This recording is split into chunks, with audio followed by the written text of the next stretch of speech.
Bon, Kevin, on te remercie beaucoup d'avoir accepté notre invitation et d'être avec nous ici dans le studio. Et aussi, ça va être le premier podcast de cette série, donc c'est vraiment spécial. Et au début, on voudrait savoir un peu plus sur toi et aussi sur ton parcours, que ce soit ton parcours académique ou bien ton parcours en tant que bénévole aussi. Ça marche. Donc, écoute, first thing first, très, très, très content d'être ici. Très content de vous voir. C'est toujours un plaisir de faire des activités avec ISF ETS. Donc, en soi, moi, j'ai débuté à l'ETS en 2017 en génie électrique. J'avais fait un parcours technique au cégep, donc pas de cursus. Puis par la suite, en fait, j'ai été diplômé en 2022, 2023, dépendamment comment on veut regarder et tout avec la petite péripétie des crédits là. Mais ouais, donc génie électrique avec ma concentration était en technologie de la santé. Mon dernier stage était aussi dans le domaine de la santé, fait que j'essaie encore aujourd'hui de avoir peut-être on va dire une perspective qui est axée sur la santé et le bien-être des gens. Puis en soi, au niveau de mes implications, alors là, il faudrait peut-être être un peu plus précis, mais justement, le jeu de mots, parlant du précis, lorsque j'étais ici à l'ETS, j'ai eu la chance de faire l'expérience précise. J'ai eu la chance de partir en 2018 pour le Rwanda. Puis ça aussi, c'était une expérience incroyable, sincèrement. Là, wow. Nice. So, ouais. Ok, c'est cool votre parcours quand même. Mais pour revenir un peu plus à ton parcours avec nous, parce que pour les gens qui ne savent pas, tu es une des personnes fondatrices de notre section à l'ETS de l'ISF. Yep. Ma question pour toi, c'est en gros, comment toi ça a commencé l'ISF? Depuis quand tu as commencé ça? C'est quoi qui a été le mouvement marquant ou la chose qui t'a poussé à te mettre là-dedans? Ok. Donc, je commencerai en disant que moi, avant d'être à l'ETS, j'ai été à l'Université McGill. Ah, Ok. ok. Donc, quand j'ai rejoint l'Université McGill en 2015, il y avait déjà une section d'ISF. Ok. Donc, moi, en soi, je suis arrivé à l'université, j'ai rejoint deux regroupements. Il y avait McGill Robotics, qui était notre équivalent un peu de tout ce qui est drone, tout ce qui est Sonia, tout ce qui est pas CRETS, mais Eclipse, pardon. Donc, c'est vraiment l'amalgame de tout ce qui est drone et UV. Ok. Donc, j'ai rejoint ça en premier temps. Et après, j'ai rejoint ISF ETS aussi. Donc, c'était quand même drôle parce qu'en tant qu'étudiant, j'avais le côté un peu plus technique, un peu plus on développe la technologie à fond. Et j'avais l'autre côté qui était plus, on va dire, social, être humain, développement interpersonnel. Puis par la suite, quand j'ai quitté McGill, mais je suis arrivé à l'ETS en 2017. Ok. Je suis arrivé. J'étais vraiment excité, j'étais comme waouh, je suis dans une université que d'ingénieurs. C'est sûr que la section DSF va être incroyable, right? Comme so many people. Ouais, tu t'es dit, c'est une école d'ingénieur, ISF, ça fait du sens. Et ça va ensemble. Ouais, je vois. Exact. Donc là, j'arrive sur le campus. À l'époque, je pense qu'il y avait peut-être une cinquantaine de clubs, peut-être plus. J'imagine qu'il y en a déjà plus encore aujourd'hui. Ok. Mais somme toute, aucun ISF. Ah, Et là j'étais vraiment choqué parce que j'étais comme, comment, avec tout ce bassin d'ingénieurs, il n'y a pas de section étudiante? Donc là, en faisant mes recherches, je suis tombé sur le Précis. J'ai eu la chance de faire l'expérience Précis, qui était une expérience incroyable. Mais en revenant du Précis, j'avais encore plus ce désir de fonder la section d'ISF parce que il y avait un manque. Puis je voulais vraiment mettre cette énergie-là à redonner à la communauté étudiante en mettant sur pied cette section étudiante. Donc, 2017, j'arrive à l'ETS. 2018, je fais le Précis. Je reviens décembre 2018. ok. Janvier 2019, on commence les démarches très, très sérieuses avec l'AETS. Oh, ok. Puis, en mars 2019, on avait notre première conférence de lancement. Oh, wow. Donc, j'ai vraiment été supporté par des gens très, très importants pour moi, notamment Philippe Terrier, qui est un professeur ici à l'ETS pour ING 500. Super professeur. Donc, les étudiants qui écoutaient ça, prenez ING 500. J'ai aussi été supporté par le FDA à l'ETS, qui est le fonds de développement et le fonds de développement. Wow, j'ai un blanc. Et Julien Pierre va être triste. Mais Julien Pierre Lacombe, qui est maintenant directeur du bureau de développement de l'ETS sur l'environnement, est aussi une personne qui m'a vraiment supporté. Donc, justement, c'est avec les conseils de Julien Pierre, les conseils de Philippe, mon expérience que j'avais d'ISF à travers mes expériences à McGill.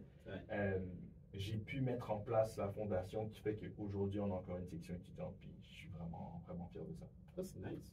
Vraiment cool. Ben, tu nous as déjà parlé un peu pour les raisons pour lesquelles tu as créé ICFETS. Je trouve que c'est vraiment intéressant. Ben, ma prochaine question, ça va être c'est quoi les projets que vous avez entamés au début pour ICFETS? Peut-être que je pourrais parler un petit peu de ça. Donc, au cours de la première année, on a vraiment essayé de mettre la main à la pâte rapidement. 2019, mars, fait que l'été arrivait assez rapidement. Ouais. Un des premiers mouvements ou une des premières initiatives qu'on a eues, c'était avec un entrepreneur qui s'appelait Gilles. Gilles avait mis en place la fondation, si je peux dire, de son entreprise qui était H2, c'était écologique, mais le éco, c'est ECH2O. Ah, ok. On peut voir un peu le jeu de Je mots. vois. Puis en fait, son concept, c'est qu'il voulait que, surtout l'été à Montréal, festival jazz, Ouais. les Franco, Mural, il y a tellement de trucs qui se passent à Montréal l'été. Il voulait stimuler les fontaines, il voulait simuler l'utilisation de fontaines d'eau à la place des bouteilles jetables. Ok. Donc en soi, il voulait mettre sur pied un concept où il y avait, pas des citernes, mais des camions fontaines sur ces sites-là où les gens pouvaient aller remplir leurs bouteilles. Ok. Donc, en soi, on s'est vraiment investi sur ce projet-là. Ça n'a pas abouti comme on l'aurait voulu. Par contre, c'était vraiment beaucoup d'expérience. C'était quand même cool de se mobiliser. C'est la beauté d'ISF-ETS, selon moi, c'est plein de génies différents qui se rejoignent pas nécessairement pour leur amour technologique, mais pour leur valeur en tant qu'être humain. Ouais. Donc là, c'était vraiment tout le monde met la main à la pâte pour essayer de faire le monde de demain un monde qui est plus inclusif, plus vert, etc. Donc ça, c'est une des premières activités. Et la seconde, par la suite, on a eu la retraite d'automne à l'ETS. Ok. Donc ça aussi, c'était quand même quelque chose de très, très grand. À chaque année, ISF, les sections étudiantes d'une région, donc Québec, Ontario, Colombie-Britannique, etc., ont une retraite commune. Donc tout le monde va ensemble à une location, OK. que ce soit un chalet, que ce soit un campus étudiant. Puis on a réussi à ramener sur le campus de l'ETS. On était en fait où il y a l'écriteau ETS là en rouge. Ouais, On ouais. était dans cette salle-là. Ah ouais, Ah, ok, il y a ça derrière là. Oui, il y a une salle derrière. Oui, Pas beaucoup de accessoirement. personnes. Pas beaucoup de personnes savent. Donc oui, il y avait Sherbrooke, McGill, Concordia, Laval, Polytechnique et nous. Ok. Donc toutes les sections étudiantes du Québec étaient présentes à la retraite. Puis tu sais, pour nous, c'était aussi une manière de comprendre que, OK, ISF, ITS, oui, on est sur le campus, mais on fait partie d'un regroupement qui dépasse le campus. Tu sais. Je comprends. Il y a environ une trentaine de sections à travers le Canada. Ah ouais, ok. Donc, on réalise que tu sais, c'est Et- plus que nous, puis on est tous encore une fois rassemblés par nos valeurs. Donc, c'est vraiment, vraiment chouette. Mais juste comme ça tu avais gardé contact avec des personnes de ISF McGill à ce moment-là. Donc, est-ce que tu trouves que ça a été beaucoup plus facile au niveau des ISF de créer ces retraites-là au niveau de vos interactions entre les différentes sections? Parce que pour beaucoup de personnes, tu vois, par exemple, moi, quand je suis rentré à ISF à l'ETS, je savais même pas qu'il existait des sections dans toutes ces écoles-là, tu vois. C'est en rentrant dans notre section que j'ai fait, ah, ok, il y en existe à Poly, il y en existe à McGill, etc., etc. Donc, pour toi, qui as eu la chance d'avoir des contacts un peu partout comme ça, est-ce que tu sens que ça a été un truc qui a permis d'enrichir un peu cette 100%. retraite-là? Je dirais que la force d'ISF et sa communauté, Ok. donc de savoir qu'elle est à proximité, change totalement l'expérience que tu vas avoir. Si Ok. tu viens dans la section en disant, puis tu sais, pas que c'est bon ou mauvais, c'est vraiment, tu vas recevoir ce que tu donnes et ce que tu investis en fait. Ouais. Donc moi, quand j'étais à McGill, j'ai eu la chance d'avoir des activités intersections. Oh, ok. Donc, j'ai eu des activités où j'ai rencontré des gens, pas juste du Québec, mais même d'ailleurs. Ouais. Petite péripétie, quand j'ai fait un voyage au Kenya, j'ai été logé et nourri chez une amie que j'ai rencontrée à travers ISF, Ah ouais. qui étudiait à l'université de Western en Ontario. OK. Ah, OK. ouais. En gros, on s'est vu une fois. Ça a cliqué, Je comprends. même valeur, communauté ISF, right? Ouais. Donc après, j'ai voyagé avec le précis au Rwanda. Je suis OK. comme, hey, Rwanda, frontière, Kenya, Ouganda. Écoute, ça serait vraiment chouette. Elle était justement, c'est pas un stage, on appelle ça un fellowship, mais c'est l'équivalent d'un stage. Ouais. Au Kenya, dans une entreprise sociale épaulée par ISF. Oh, wow. Donc, je sais comme, hey, est-ce que je peux visiter l'entreprise sociale? J'étais là, anyways, right? Puis elle était comme, visiter comme at Mines, right? Wow. Fait que c'était wow, vraiment c'est bien. bien J'ai ça. vécu une expérience ISF à travers son expérience à elle. Ouais. Mais c'est ça, revenant à nos moutons, c'est sûr que ça rajoute à l'expérience. Puis ça fait que quand tu interagis avec ces personnes-là d'autres sections, ben, tu bâtis des liens que, tu sais, ça va dépasser les bancs d'école. Encore aujourd'hui, first, je suis encore impliqué avec ISF, mais second, je suis encore en contact avec des gens que j'ai connus quand j'étais à McGill ou quand j'étais ici à l'ETS. Oh, c'est nice. Vous étiez combien quand vous avez commencé à section? Donc, quand on a commencé, j'ai fait, pour débuter en mars, juste une conférence. Okay? On était à la salle des pas perdus. Okay? On était environ une 50aine de personnes. J'avais fait un montage vidéo où des présidents d'autres sections m'aidaient à inviter les gens à rejoindre la section d'ISF. C'était un succès fou. Les gens étaient vraiment excités. Première rencontre officielle, 20 membres. Okay? 20 membres. Et puis, au cours de l'année et de la section, je dirais que on a terminé à environ 10 membres quand même, avec 6 membres vraiment actifs, 4 membres, tu sais, avec que ce soit les stages ou les cours, c'est un peu plus difficile. Mais quand même un bon 10 membres. Et encore une fois, les 6 membres qui étaient impliqués, je leur parle encore. Oh, nice. Exact. Ça me ramène des amitiés. Exact. 100%. Moi, plutôt, je voudrais revenir un peu au début de ISF-ETS, parce que j'imagine, peut-être au début, vous aurez peut-être aurez des problèmes, des défis à surmonter, surtout au début. Tu pourrais un petit peu nous parler de ça, et comment vous avez pu gérer tous les défis que vous avez eus au début? Je dirais que les plus grands défis, c'est surtout une université comme l'ETS qui est basée sur les techniques collégiales. Ça veut dire qu'on est habitué de mettre la main à la pâte et de construire quelque chose, de s'investir, on va dire, pas juste temporellement, mais avec du matériel. Donc, d'abord, un regroupement où je t'invite et la première chose que tu me demandes, c'est qu'est-ce qu'on construit et je te réponds ton intelligence émotionnelle. Justement, des regards comme ça, un peu, quoi? De quoi il parle, lui? Quoi? Est-ce que c'est comme 110? Est-ce que c'est comme 115? Qu'est-ce qui se passe, right? Mais au final, ça a été vraiment quelque chose pendant longtemps qui était dur, surtout si l'étudiant ou la personne en général qui se questionne par rapport à ISF n'a pas ces valeurs-là elle-même. C'est dur de justifier, écoute, on ne construit rien de physique, mais crois-moi que tu vas le développer et que ça va vraiment être une expérience enrichissante de faire partie de la section. Donc ça, c'était un des plus grands défis. Et après, deuxièmement, juste en général, le recrutement à l'ETS, je pense que vous le savez là, on est sollicité de tout bord, de tous côtés. Il y a tellement de choses à faire. Exact. Il y a beaucoup de choses. À la base, ça fait aussi la différence. Donc, ouais. Ok, c'est vraiment intéressant. Moi aussi, j'aurais peut-être une autre question. Peut-être ça pourrait être plus facile ou plus difficile, je ne sais pas, mais ma prochaine question, c'est quoi tes meilleurs moments à ISF-ETS? Oh, wow. Là, c'est plus difficile. Oh my gosh, il y a tellement de moments marquants. Il y a tellement de choses à dire. Sincèrement, je pense que aussi stupide que ça peut être, juste les rencontres dans le local où on se rassemble, puis c'est comme, hey guys, tu sais, oui, là on va parler d'un sujet, que ça soit pendant un moment, on a essayé aussi de s'investir avec Frédéric Bordelot ici à Griffintown. Il fait un projet MR63, vous en avez déjà sûrement entendu parler. Exact. Donc ça, c'était un des projets un peu plus palpables où on a vraiment discuté avec lui, voir ce qui pouvait être fait, quel pouvait être notre rapport au niveau des étudiants. C'était vraiment plaisant aussi, mais sincèrement, je dirais que les retraites, c'est aussi quelque chose de très, très chouette. Puis la première conférence qu'on a offert ici à ISF-ETS pour la communauté et non pour les étudiants, c'est une conférence qu'on a appelée Ingénieurs de demain entre défis et opportunités.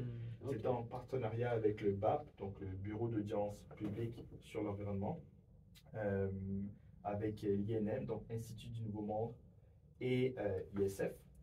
C'était dans la salle Vidéotron, maintenant appelée la salle des diplômés, c'est ça?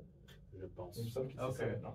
C'était vraiment un événement marquant parce que les gens de la communauté ont pu voir que sur le campus, il y avait un regroupement étudiant qui, sans nécessairement, encore une fois, construire quelque chose de matériel, mettait vraiment l'emphase sur le développement des communautés, le développement du leadership ou, encore une fois, l'intelligence émotionnelle et aussi du réseautage. Je comprends, oui.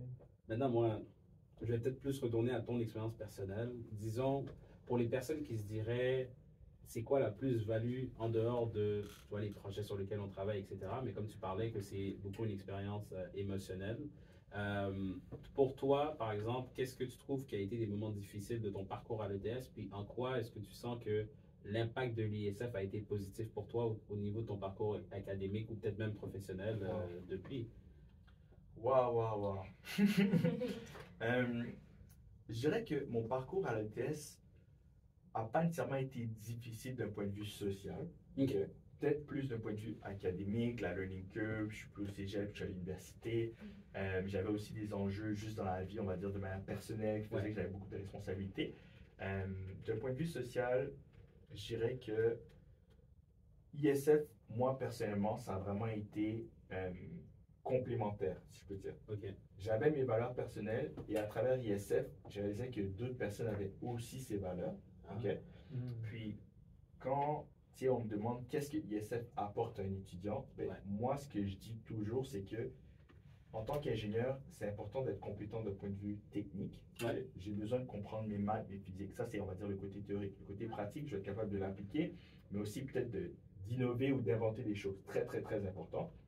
Maintenant, par contre, dépendamment des cours, c'est très, très rare que ce soit dans le curriculum scolaire. Ouais. Comment tu développes, encore une fois, ton intelligence émotionnelle, mais aussi ta compréhension du monde qui t'entoure. Tu sais, c'est pas juste implémenter une technologie dans un milieu donné parce que tu peux le faire ou parce que tu as les connaissances. Est-ce que la communauté pour laquelle tu développes cette technologie juge qu'elle a besoin de cette technologie? Ok, c'est intéressant. Mais est-ce que tu sens que c'est aussi une question de leadership, une question de 100%. développer sa communication ou ce genre de choses-là? Juste en faisant cet exercice-là, tu dois travailler sur, comme tu dis, ta communication. Est-ce que je suis capable de bien véhiculer ce que je cherche à accomplir pour que la communauté ou l'interlocuteur comprenne quel est mon but, right? Parce que s'il y a un disconnect au niveau de comment je m'exprime ou comment j'interprète les choses, le projet ne va pas se dérouler comme il devrait se dérouler. Numéro 1, leadership, initiative. Qu'est-ce que je veux bâtir dans ma communauté? Qui je dois rejoindre? Comment aller de l'avant? Définitivement. Et ça, concrètement, c'est un truc que juste les recrutements étudiants peuvent t'apporter. Parce que dans ton cours, tu peux prendre, c'est le TP, tu veux prendre le leadership. Good, fais les exercices, puis après on va se consulter, c'est possible, mais c'est vraiment pas sur la même envergure. Que ça soit organiser des conférences, parler devant une foule. À travers l'ISF, j'ai eu la chance de discuter avec des politiciens, j'ai eu la chance d'aller au Parlement du Canada, j'ai eu la chance maintenant d'aller à la COP. J'étais à la COP à Dubaï en décembre dernier. Okay. Donc, toutes ces opportunités-là, si je ne faisais pas partie d'ISF, je ne les aurais pas eues. Wow, ok. Wow, ok, ça peut nous amener. C'est bon, c'est vrai. Oui. Ma prochaine question, ça va être, comme tu nous as dit, ben, tu avais plusieurs projets avec ISF-ETS, plusieurs projets avec Précis aussi. Peut-être tu aurais peut-être un seul projet qui t'a marqué le plus, ou bien quelques projets qui t'ont marqué le plus pendant ton cursus ici à l'ETS. Tu pourras nous parler un peu de ça? Wow. Donc, en soi, il y aurait vraiment deux sujets ou expériences qui ressortiraient. Ce serait définitivement le précis. Le précis, c'est vraiment un cycle de vie, tu sais, avec quand on récolte les fonds, phase 1, le développement du projet, on récolte les fonds.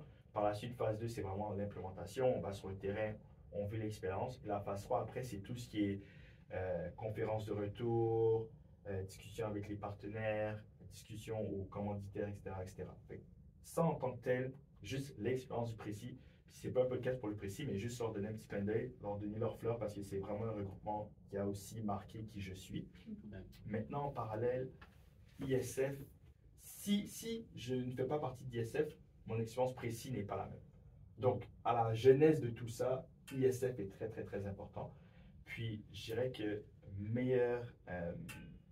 un de mes meilleurs souvenirs avec ISF a été justement une de mes journées d'action s'appelle Day of Action. C'est une journée où des étudiants des sections à travers le Canada vont au Parlement du Canada pour rencontrer des députés et partager ce que nous, les jeunes, on juge pertinent au niveau de notre société. Okay. On trouve que le gouvernement ne met pas assez d'emphase sur, je sais pas moi, les logements. Okay? Donc, on a la chance d'être assis dans un espace où on a un député la plupart du temps, on essaie d'être matché avec un député de notre arrondissement. OK. Donc, comme ça, les causes que je milite, tu sais que Oui, je les prends au c'est- sérieux de un, et de deux, tu sais que mon vote compte pour toi. Ouais, il y a ça. Ouais. Il y a ça, mais c'est aussi que tu connais la réalité du milieu. Exactement. Ok. Donc, Ouais. avoir ce sentiment vraiment de pouvoir faire une différence est une chose que si ce n'était pas DSF, je pense que ça aurait été très très dur à avoir en début de bac ou aux études. Ouais. Puis de voir après que le gouvernement du Canada, pardon, sort un communiqué ou adopte certaines politiques que nous, de point de vue national, à travers les sections étudiantes, on mettait de l'avant, on a mis l'emphase pour promouvoir. Ouais. C'est vraiment gratifiant. Tu dis, wow, j'ai cette discussion. Puis de point de vue national, ben, fédéral et Ouais. provincial, des actions. T'as une oreille un peu plus. T'as une oreille qui est vraiment à l'écoute cette fois-ci. C'est Exact. plus simplement, on va poster quelque chose, on va poster un hashtag Exact. et on va espérer atteindre quelqu'un. Là, Exact. t'as l'oreille qui t'écoute. C'est quand J'ai même plus serré intéressant. des mains, j'ai pris des photos, Exact. j'étais là. Ah, c'est bien, parce que toi, ça nous a amené sur un autre sujet que je trouve quand même intéressant, parce que tu parlais de la COP, c'est comme 28. la COP 28, Ouais, où ok. tu es allé à Dubaï. Puis là, ça me soulève un point. Au niveau de la collaboration à l'international, est-ce que tu sens qu'il y a un changement drastique du fait que tu es maintenant, je dirais pas que tu portes le badge de l'ISF, mais que tu es un représentant, entre guillemets, de l'ISF, puis d'un organisme, et plus simplement un bénévole en soi, en tant qu'une entité individuelle qui veut amener un bien quelque part. Et là, ma question pour toi, ça serait, tu vois, par exemple, dans le précis, ça a été plus un bien, mais vous représenteriez, entre guillemets, le précis, mais c'était un peu plus individuel, si on veut. Et là, maintenant, avec, par exemple, ces expériences-là en tant que représentant de l'ISF, est-ce que tu sens vraiment qu'au niveau de tes collaborations à l'international, il y a vraiment un défi avec ces expériences-là, où il y a vraiment une expérience majeure? Par exemple, si pour quelqu'un en a fait un, est-ce qu'il peut, c'est comparable l'un et l'autre entre tel? Très intéressant. Je dirais que, tu sais, si je peux juste faire une synthèse des deux expériences, Ouais. l'expérience précise est beaucoup plus spontanée. ok? OK. La combustion se fait de manière très, très, très rapide. Elle est très, très, très intense. ok? Je comprends. Maintenant, on est en 2024. Mon expérience était en 2028. 2018, pardon. Ouais, ok. J'aurais mis ça, mon C'est pas expérience dans en le futur. 2028. Mon expérience était en 2018. Depuis, est-ce que je suis retourné en Afrique? Non. Ouais, je Right? comprends. Mon expérience est terminée. Je peux en parler, je peux partager mes apprentissages, mais l'expérience était finie. Tu vois, Wow, c'est ouais. un espace fini qui ne va pas continuer Revenir en tant à que se tel, développer. ouais. Exactement. Tandis que l'expérience ISF est une expérience continue. Si on Ouais. parle d'amélioration continue, c'est littéralement ISF. J'ai commencé en 2015 dans une autre université, dans une autre langue, dans un autre rôle. Ouais. Et aujourd'hui, en 2024, je fais partie du conseil administratif de l'organisation. Oh, ok. Donc, tu vois un peu la progression de membre à VP du développement durable. Après, je suis venu ici, j'ai fondé la section, j'ai été président. Après, j'ai délégué un peu à Elliot, Simon-Pierre, Ouais. Mathieu, et les autres présidents qui sont venus par la suite. Et ces personnes-là, je les conseillais. Fait que j'étais plus membre de la section, mais j'étais comprends. encore dans l'amalgame d'ISF. Right? Ouais, je comprends. Après, j'ai été rejoindre l'équipe distribuée où j'étais le gestionnaire des sections du Québec. Ok. Donc, étant un ancien membre des sections, je sais comment elles opèrent. Donc, c'est facile pour moi de les supporter, right? Ouais. Là, Poly, j'ai discussion avec Poly, j'ai discussion avec Laval, j'ai discussion avec Sherbrooke. Mhm. Je sais quoi les réalités parce que j'étais dans une section étudiante. Je Et comprends. de ce rôle-là, j'étais dans ce rôle-là pendant 2 ans environ. Maintenant, depuis avril dernier, je suis sur le CA d'ISF. C'est bien. Non, c'est bien. Donc, Parce que au moins, ça nous démontre une certaine. Tu vois, c'était une question que je me suis toujours posée. C'est bien les regroupements étudiants pendant tes études, mais une fois que tu arrives dans la vie professionnelle, souvent tout le monde va dans différents milieux. Par exemple, nous, on est tous dans des génies un peu différents. Des fois, on va tous avoir des passions un peu différentes. Donc, comment est-ce que toi, tu continues de ne pas couper ce pont-là, par exemple, et de savoir que l'ISF te permet quand même de continuer de grandir dans des projets qui t'intéressent? Surtout que tu disais que depuis le début, c'est beaucoup une question de valeur. Donc, c'est bien de savoir que tu peux continuer d'apporter un bien dans ta communauté ou dans les communautés à travers un projet comme ça, même une fois que tu as fini tes années étudiantes, en fait. exactement. Puis, tu vois, ce que tu as dit, c'est le point qui fait la différence selon moi. Ouais. On n'est pas rassemblés par une technologie qu'on développe qui, elle aussi, est Ouais. finie. On est rassemblés par nos valeurs, right? Ouais. Qui est infinie. Mes valeurs, à moins que pratiquement ça change, j'aurai toujours les mêmes valeurs, j'aurai toujours les mêmes désirs et vouloirs, right? Donc, peu de personnes le savent, mais il y a des sections étudiants d'ISF. Il y a aussi des sections professionnelles d'ISF. Oh, ok. Des gens, après avoir quitté les bancs d'école, encore une fois, conservent les mêmes valeurs, right? Oh, ouais. Donc, désirent continuer à mettre la main à la pâte, et ces personnes-là deviennent ou des mentors, ou d'un point de vue, on va dire, plus concret, l'université a un projet où j'aurais besoin d'une certaine expertise. Écoute, moi, je veux vous aider, je veux être un bénévole pour votre section, je vais le faire, right? Donc, ces sections professionnelles, il y en a une à Montréal, il y en a une à Toronto, il y en a à Calgary, sont des regroupements de professionnels de plein de milieux différents qui sont prêts à supporter les sections étudiantes dans leurs initiatives. Ah, ça, c'est nice. Donc c'est plus du mentorat que tu offres durant le... Exact. Ça peut être du mentorat pur et dur. Tu sais, tu veux t'asseoir, tu as besoin de conseils de carrière ou juste des conseils par rapport à la section, ça va me faire plaisir. Si c'est plus du support, que ça soit financier, parce que ces gens-là, maintenant, c'est des salariés la plupart du temps en ingénierie. Donc, écoute, moi, ma section étudiante, on a une activité, on va acheter des beignets, mais on n'a pas assez de sous pour les pizzas. C'est cool, right? So, ces gens-là sont vraiment disponibles et au contraire, on ne réalise pas, mais les professionnels, tu sais, la plupart du temps, à moins qu'ils ont vraiment une vie un peu plus épanouie, ils vont passer du milieu professionnel à la maison. Tu sais, il n'y a pas trop d'endroits où je peux dépenser de l'énergie ou partager mon savoir. So, toi, jeune étudiant, tu viens me voir, tu me dis, hé, j'aurais un rôle pour toi. La plupart du temps, ils vont le prendre parce qu'ils cherchent justement une opportunité de mettre leur valeur encore une fois de l'avant, puis retomber dans ces discussions-là avec les jeunes. C'est vraiment cool. Donc en fait, ISF, c'est une famille en fait. C'est une grande famille. Grande Sincèrement, c'est une grande famille. Puis je ne peux pas le mentionner assez à quel point c'est une grande famille.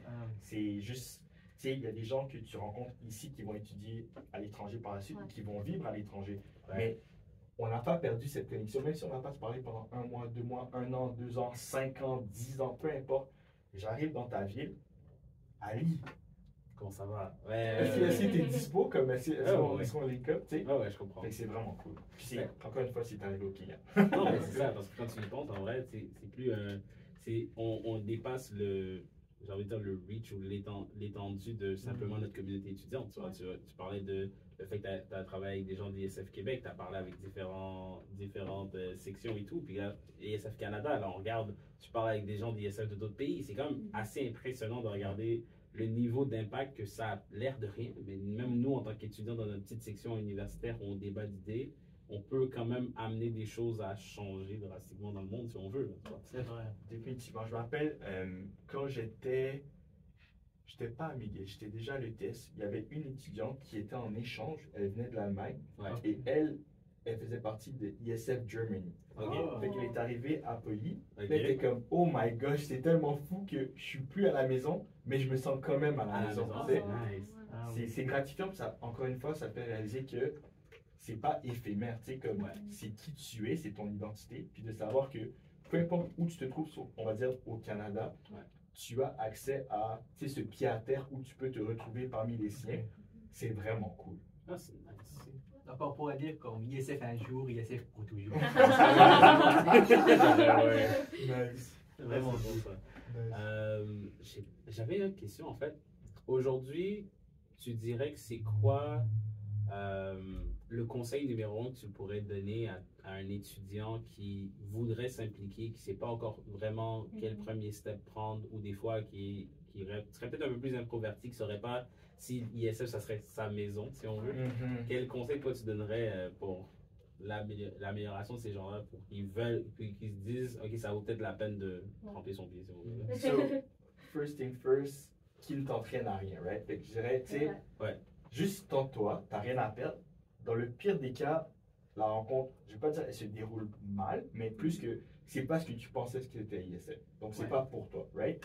Mais à l'inverse, tu as tout à gagner, right? Parce que si tu viens pour tes valeurs, les valeurs sont là, les valeurs sont présentées sur les posters, les valeurs sont présentées sur la page Instagram, les réseaux sociaux. Tu sais quelles sont les valeurs, c'est pas une surprise, right? Tandis qu'à l'inverse, d'un point de vue technologique, il y a tellement de manières différentes de développer quelque chose, right? Moi, je viens, je rejoins un club, je construis tel truc. Je réalise que, cette technologie-là, je la trouve désuète ou je ne veux pas coder dans ce langage-là, moi. Ça m'intéresse pas. C'est bête comme exemple, mais tu comprends que la technologie peut varier, mais moi, je veux redonner au suivant. Il y a tellement de manières de redonner au suivant.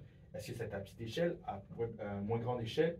Fair. mais on va redonner au suivant. Et en le Mhm. faisant, tu vas développer, encore une fois, certaines compétences que, d'après moi, puis je pense que c'est le point le plus important selon moi de regroupement étudiant, encore plus comme ISF, c'est que tu développes des compétences, des attitudes que si tu vas juste à tes cours, tu ne vas pas développer. Oh. Tu vas arriver sur le marché du travail, ok, tu vas avoir des collègues, des managers, des gestionnaires qui, eux, auront développé ces compétences. Ouais. Ok. C'est pas qu'ils sont meilleurs que toi ou qu'ils ont plus d'aptitudes que toi, mais peut-être qu'ils ont eu plus de pratique parce que eux, justement, ils étaient investis dans ces activités extracurriculaires. Je comprends. Donc, prenez l'opportunité de vous investir. Ouais. Dans le meilleur des mondes, ce serait dans un regroupement comme l'ISF, parce que c'est un regroupement qui met vraiment l'emphase sur le soi, et pas nécessairement juste sur le développement matériel, mais ultimement, investissez. Ok, je comprends. Et comme tu as dit, tu as parlé un peu des études et des études parascolaires, comme tu as dit. Et moi, j'imagine que ça devrait être un peu difficile, tu sais, comme tu avais des expériences avec Précis et tu étais un peu président du club et en même temps, tu entamais tes études. Je pense que ça a été un petit peu difficile de balancer entre ces deux tâches-là. Peut-être que tu pourras en parler, comment tu as pu gérer tous ces tâches et tout. Ouais. Ah oui. Donc en soi, tu sais, vous avez déjà sûrement vu ce meme où c'est un triangle, c'est comme good grade, sleep, or social life. Right? Ils te disent tu dois prendre un des trois, Il right? faut que tu sacrifies les trois. Ah ouais. Exact. Donc dans mon cas à moi, c'était le good sleep.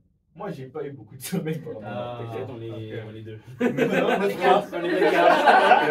Maintenant, C'est est-ce vrai. que c'est ce que vous devez faire? Non, certainement Ouais. pas. Mais ultimement, je pense que ça revient à ça revient à vous allez prioriser ce qui fait le plus de sens pour vous. Ça va pas être facile, mais vu que tu es tellement passionné par ce que tu fais, les choix vont se faire tout seuls, right? Moi, je sais que mes amis, c'était aussi des personnes de la section, c'était aussi des personnes d'autres sections, j'avais ma vie sociale qui faisait que c'était très, très rechargeant. Mes good grades, bon, j'ai mon diplôme. J'ai mon diplôme. J'ai mon diplôme. Donc, ça c'est fait. Par contre, mon sommeil encore aujourd'hui en souffre un peu. Ouais. Je suis quelqu'un, sommeil, Ah. qui, j'ai pas assez d'heures de sommeil, ok, Ok. mais j'ai tellement été habitué pendant le bac à en pas en avoir beaucoup que, tu sais, mon corps me dit c'est pas correct, mais tant que d'un point de vue cérébral, je suis capable de fonctionner, je suis comme, ah, je suis Ouais, raqué, ouais. j'ai des courbatures, mais je Ok. suis quand même allumé, right? Ouais. Fait que Mhm. pour revenir à ta question, sincèrement, je dirais que pour balancer le tout, j'ai dû prendre des décisions où je suis comme, écoute, est-ce que je vais aller à cette rencontre ou est-ce que quand je rentre à la maison, j'étudie moins longtemps pour dormir? Je suis comme, non, je dois étudier, mais je dois aller à la rencontre, donc je vais dormir moins. Ok. Tu sais, c'est des décisions un peu comme ça que tu vas prendre de manière continue à travers toutes les sessions de ton bac. Ça fait partie de l'expérience. Puis des fois aussi, tu manques des rencontres, c'est correct, mais après, tu vas sur le Slack ou le Discord, tu catch up. Puis ça fait partie de l'expérience. Je comprends, je comprends. C'est vrai. C'est nice. C'est bien de savoir que même à l'époque, on avait, je sais pas, j'ai envie de dire, une approche un peu plus selon le temps que chacun a donné et pas. Parce que je trouve que c'est un truc qui est intéressant avec les ISF, en tout cas dans notre section à l'ETS, puis que je sais pas si c'était comme ça depuis l'origine, en fait. C'est beaucoup du temps que chacun peut accorder. Ouais.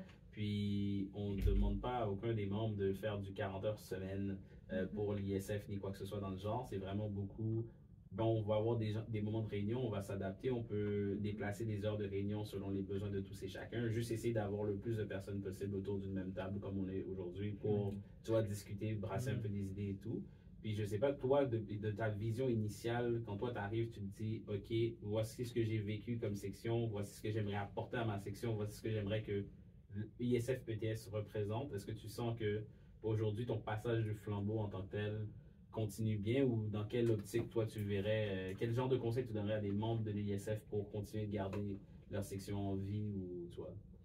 Somme toute, sincèrement, tu sais, je suis vraiment, vraiment fier de voir que juste aujourd'hui, tu sais, Ouais. on est rendu à faire des podcasts avec fancy. C'est nice, là.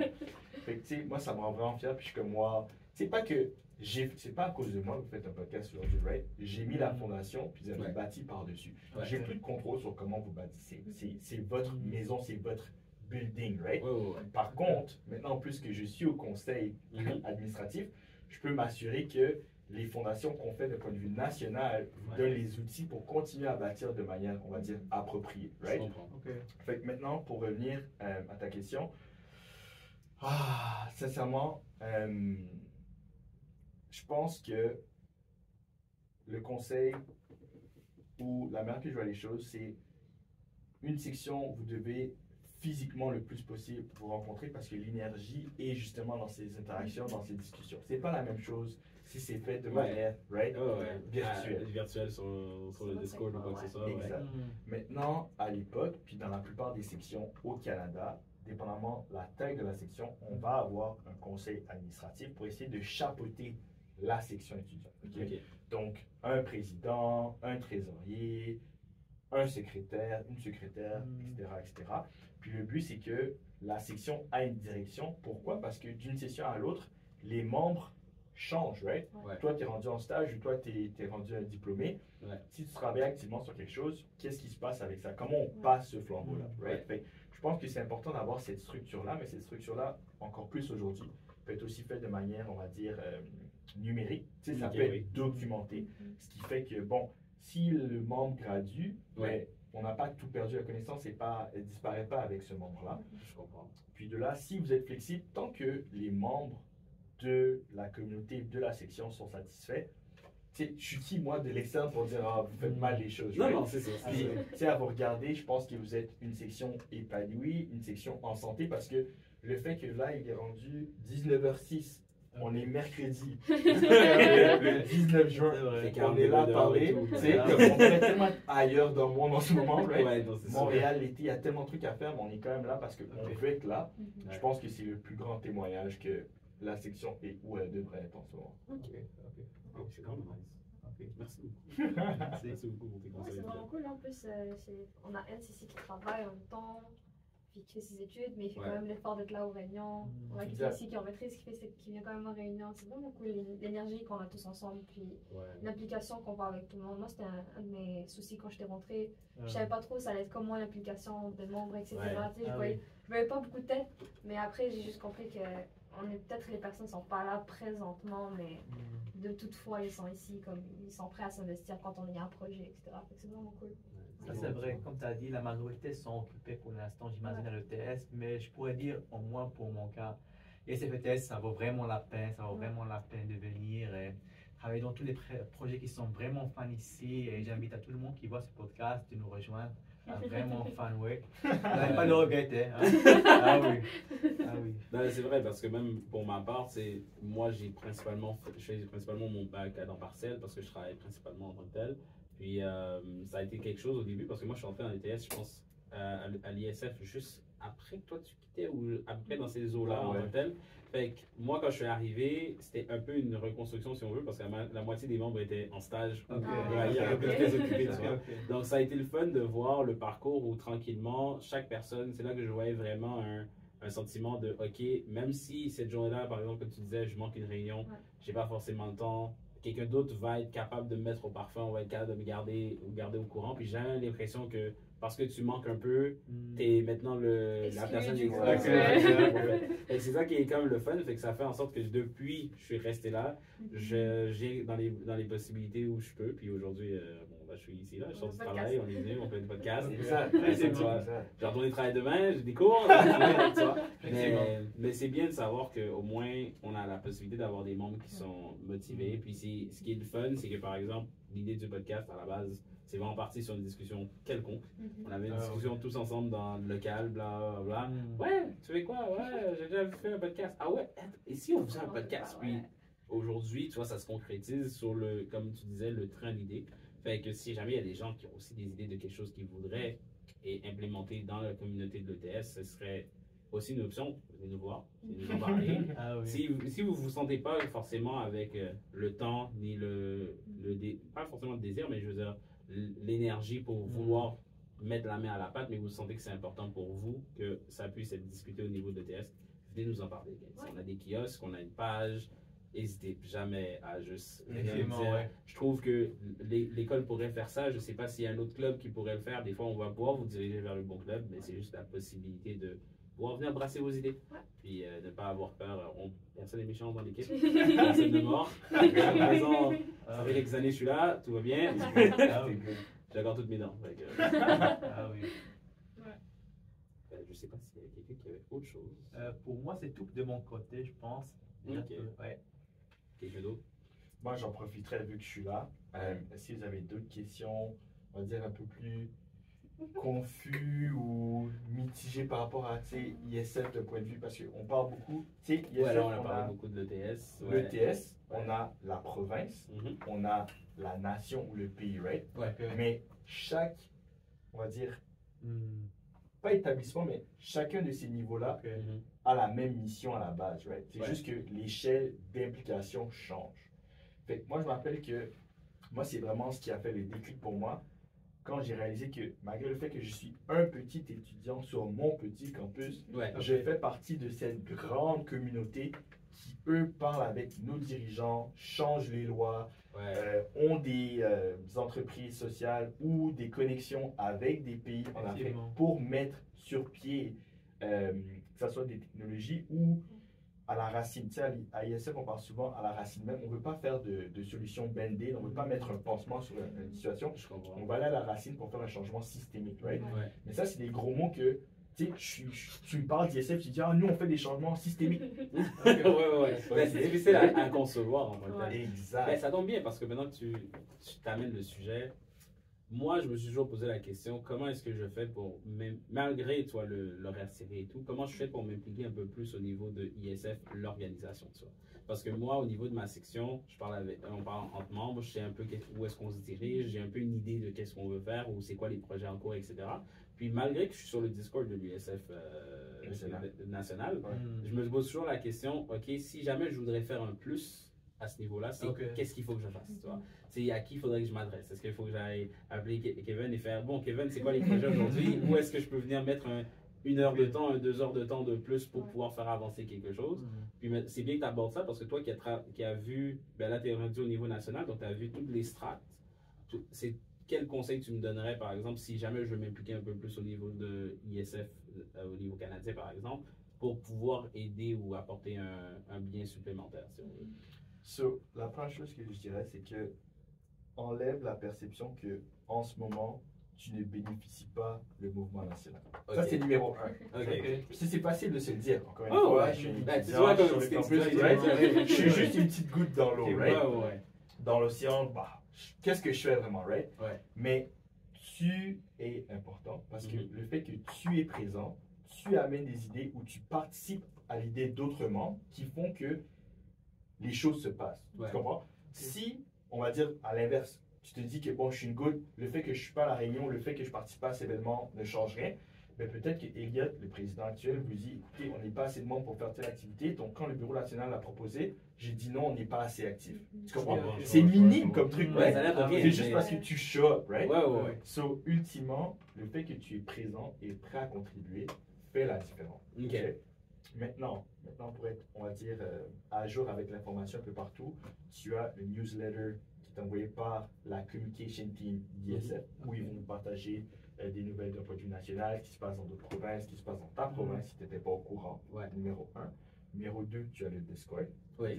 Et numéro 3, les présidents de chaque section ont des appels qu'on appelle des podcasts, où quand j'étais dans l'équipe distribuée du Québec, moi en fait, j'ai un podcast où tous les présidents de la province viennent et font un peu un popcorn. Nous, à ISF, on a parti, nous, à l'ETS, on a parti un podcast. Wow, dit ISF Laval. C'est vraiment une excellente idée, ça. Qu'est-ce que vous parlez de quoi vous parlez dans votre podcast? Ah, ben là, on a fait un peu l'origine d'ISF, on veut sensibiliser les gens à ce qu'on fait, ce qu'on amène. Wow, on préfère une idée vraiment similaire, c'est vraiment une bonne idée, right? Juste le fait que la personne est présente, encore une fois, elle gagne de l'information qu'elle peut après rediriger et partager à ses membres. So, long story short, sois présent, ouvre les oreilles, puis sois prêt à mettre la main à la pâte parce que les opportunités, c'est pas ça qui manque à ISF. La plupart du temps, c'est les gens qui sont prêts et qui veulent faire une différence. Je pense que c'est tout. Je pense qu'on est arrivé à la fin de notre podcast. Donc, on te remercie autrefois d'accepter notre invitation. Ça a été vraiment plaisir. Moi, personnellement, j'avais beaucoup de fans pendant ce podcast. Je pense que pour la majorité des membres aussi, ils ont eu des fans pendant ce podcast. Et pour les personnes qui nous écoutent, on vous donne un rendez-vous pour notre prochain podcast prochainement. Merci. Merci beaucoup.